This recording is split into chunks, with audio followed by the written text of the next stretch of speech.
So I had two very interesting questions this week from people, and I wanted to talk about both of them in this video.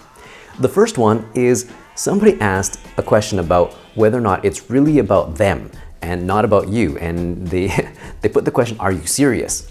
And yes, well, I am serious about that. The reason why it's got to be about them and not about you is because your audience only cares about themselves. It's just like if you went to a presentation or anything else and you'd want to know if it was interesting for you. So you have to make the presentation somewhat relatable or interesting or something that is going to get the audience's attention.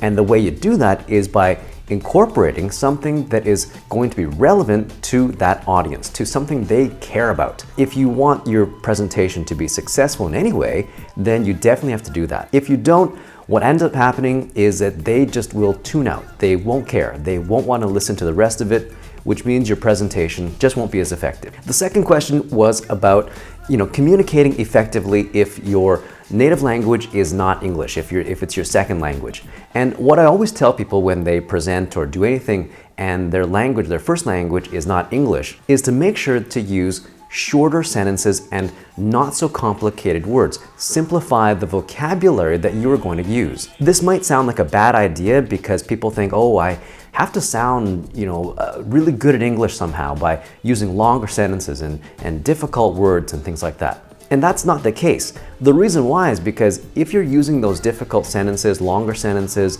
more difficult words, people will have a harder time understanding you because you're using words that are unfamiliar or that are difficult for you to pronounce. So it's a much better idea and much more effective to communicate when you use shorter sentences, simple structures, and more basic, easy to understand vocabulary, which is also easy for you to pronounce. Hopefully you learned a couple of things there about whether or not to make the presentation about them and not you, and also about communicating more effectively.